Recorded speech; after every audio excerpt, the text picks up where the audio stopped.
Si tu es marié, si tu penses avoir déjà trouvé l'équilibre parfait, ou si tu as peur de voir les fondations de ton couple trembler, éteins cette vidéo immédiatement. Ce que je vais te révéler n'est pas une simple leçon de séduction. C'est une déconstruction brutale de tout ce que l'on t'a appris sur l'amour, le désir et la possession. On t'a menti. On t'a dit que l'amour était un long fleuve tranquille, un contrat de confort où l'on finit par s'oublier dans la routine. La vérité est bien plus cruelle et bien plus magnifique. Comme le disait Marc Aurèle, rien n'a autant de pouvoir pour élargir l'esprit que la capacité d'examiner de façon systématique et réelle tout ce qui arrive dans la vie. Aujourd'hui, nous allons examiner ton cœur et tes désirs avec cette même rigueur stoïcienne, sans filtre et sans pitié. Avant d'entrer dans le vif de ce sujet brûlant qui pourrait bien redéfinir ta vision de l'intimité, je t'invite à consulter le 3e lien en description. Tu y trouveras un ouvrage qui complète parfaitement ce que nous allons aborder. Le manuel sexuel du stoïcien impitoyable. C'est une ressource nécessaire pour ceux qui veulent lier la maîtrise de l'esprit à la puissance des sens. Pourquoi cette vidéo est-elle interdite à ceux qui dorment dans la sécurité apparente du mariage? Parce qu'elle réveille le chasseur que tu as étouffé. Elle réveille la femme sauvage que tu as tenté de domestiquer. Le mariage, dans sa forme moderne, est souvent devenu le cimetière du désir, car on y confond la tendresse avec l'absence de tension. Or, sans tension, il n'y a pas d'étincelle. Sans mystère, il n'y a plus de feu. Pour maintenir une flamme éternelle, il faut accepter que l'autre ne nous appartient jamais vraiment. C'est là que réside la sagesse stoïcienne appliquée à l'amour. Chérir ce que l'on a comme si on pouvait le perdre à chaque seconde. Imagine un instant ta vie de couple actuelle. Est-ce un échange vibrant d'énergie ou une série de compromis ternes? La séduction ne s'arrête pas au pas de la porte de l'église ou de la mairie. Elle commence là. Mais elle demande une force de caractère que peu d'hommes et de femmes possèdent encore. Elle demande de regarder l'autre non pas comme un acquis, mais comme un défi quotidien. Si tu ne séduis pas ta partenaire chaque jour, quelqu'un d'autre, ou simplement le vide de l'ennui, le fera pour toi. La psychologie humaine est fascinante. Nous désirons ce qui nous échappe. Nous chérissons ce qui est rare. En devenant trop prévisible, tu deviens invisible. C'est le paradoxe de la proximité. Pour être aimé passionnément, il faut savoir garder une part d'ombre, un jardin secret où l'autre n'a pas accès. C'est cette distance qui crée l'attraction. C'est ce vide qui aspire l'autre vers toi. Dans le tumulte de nos vies quotidiennes, entre le travail, les factures et les responsabilités, nous oublions l'essentiel. Nous sommes des êtres de chair et d'émotion. La séduction est un langage invisible, une danse de l'esprit avant d'être une union des corps.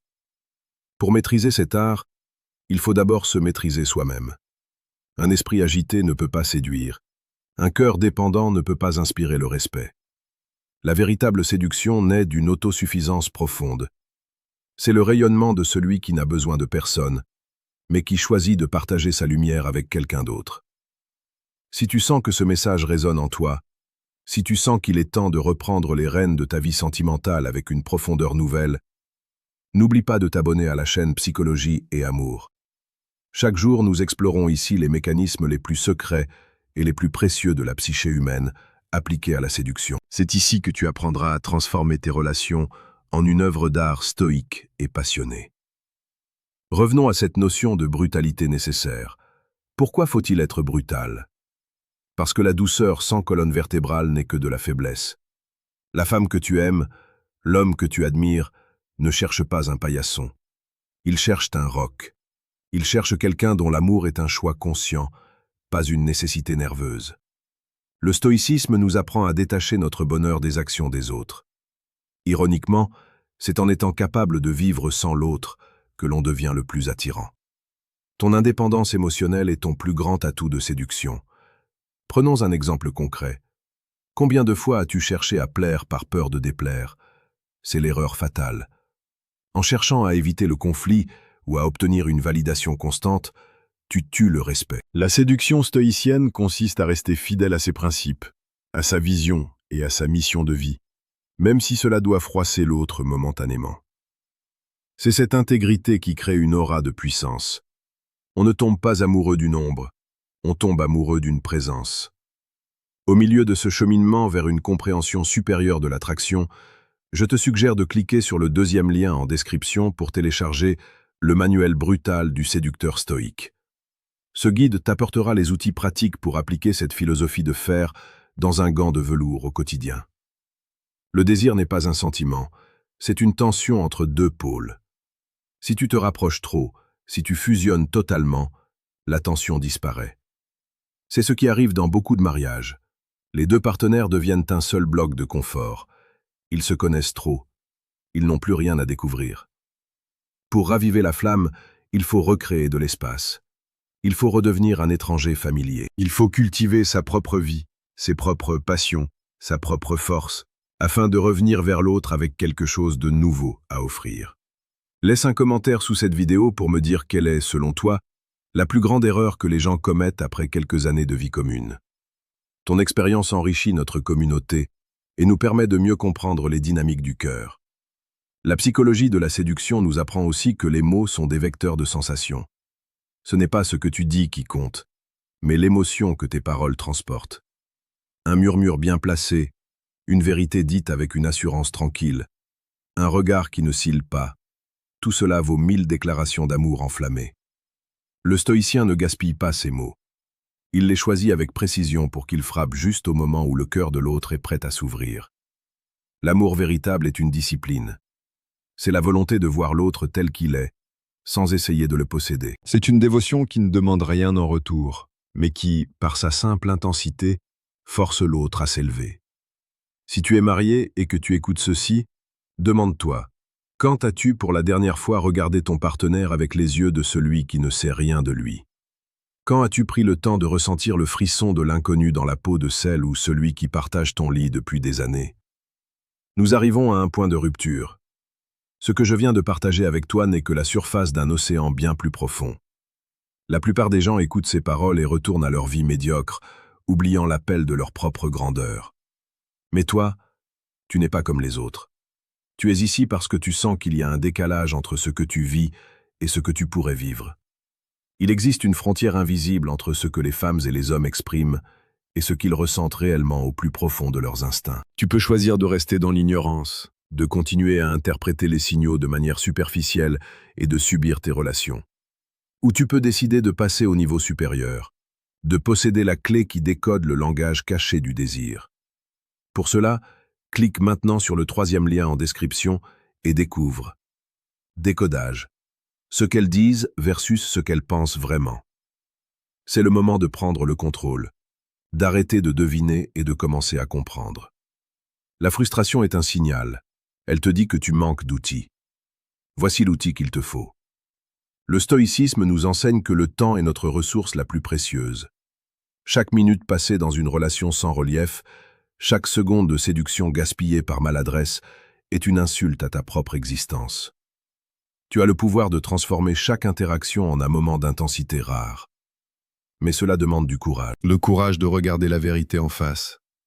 L'amour n'est pas une destination. C'est un combat magnifique et perpétuel. N'oublie pas de t'abonner à Psychologie et Amour pour ne rien manquer de nos analyses quotidiennes. Nous sommes là pour t'accompagner dans cette quête de la maîtrise de soi et de l'art d'aimer. La séduction la plus précieuse est celle qui commence par la conquête de son propre esprit. En conclusion, souviens-toi que tu es l'architecte de ton propre désir. Ne laisse personne, ni la société, ni tes propres peurs, dicter les limites de ce que tu peux ressentir ou inspirer. Sois profond, sois vrai, sois brutalement honnête avec toi-même. La passion n'est pas un accident, c'est une création de la volonté. Repars d'ici non pas avec des doutes, mais avec une détermination nouvelle. Regarde le monde, et surtout ceux que tu aimes, avec la clarté d'un stoïcien et la ferveur d'un amant qui sait que chaque instant est unique. Le chemin est devant toi. Il est exigeant, il est parfois solitaire, mais il mène à une vie d'une richesse émotionnelle incomparable. Agis maintenant. Ne remets pas à demain la transformation de ton cœur. Tu as les clés, tu as la philosophie, et maintenant, tu as le feu. Va et conquiers d'abord toi-même, puis le monde qui t'entoure. Ta vie ne sera plus jamais la même si tu appliques ne serait-ce qu'une fraction de cette sagesse ancienne à tes amours modernes. La force ne réside pas dans le fait de ne jamais tomber, mais dans la capacité à se relever avec une vision plus nette après chaque tempête. Ton couple, ta vie amoureuse, tes rencontres, tout cela n'est que le miroir de ton état intérieur. Cultive ton jardin intérieur avec la rigueur d'un philosophe et la sensibilité d'un poète. C'est à cette seule condition que tu deviendras magnétique. Le silence qui suit ces mots est ton espace de réflexion. Ne le remplis pas de distractions. Laisse ces vérités infuser en toi. Sens la puissance de ton propre potentiel qui ne demande qu'à s'exprimer. Tu n'es pas une victime des circonstances ou des sentiments des autres. Tu es le maître de ton navire sur cet océan tumultueux qu'est l'amour. Garde le cap, reste ferme sur tes principes et laisse ton authenticité être ta boussole. À chaque réveil, rappelle-toi que rien n'est acquis. Tout se mérite, tout se cultive, tout se protège dans la force de l'esprit. C'est cela la véritable séduction. C'est une présence tellement forte qu'elle devient indispensable, non par besoin mais par admiration. Deviens cette personne que l'on ne peut s'empêcher d'aimer, non pas pour ce que tu donnes, mais pour ce que tu es. La vidéo se termine ici, mais ton voyage commence. Prends les décisions qui s'imposent. Clique sur les liens, lis, apprends, pratique. Ne sois pas un simple spectateur de ta vie. Sois l'acteur principal d'une épopée romantique et stoïque qui inspirera ceux qui croiseront ton chemin. L'excellence est une habitude, et l'amour d'exception est le fruit de cette excellence quotidienne. Je compte sur toi pour ne pas laisser ces paroles s'envoler. Transforme-les en actes. Transforme ton regard. Transforme ta voix. Transforme ta vie. Tu as en toi une puissance insoupçonnée. Il est temps de la libérer. Reste digne, reste fort, et surtout, reste souverain de tes émotions. Le monde appartient à ceux qui osent regarder la réalité en face et qui ont le courage de la modeler selon leur volonté. Sois de cela. Sois un bâtisseur de cathédrales émotionnelles, pas un simple habitant de ruines sentimentales. Ta légende commence aujourd'hui.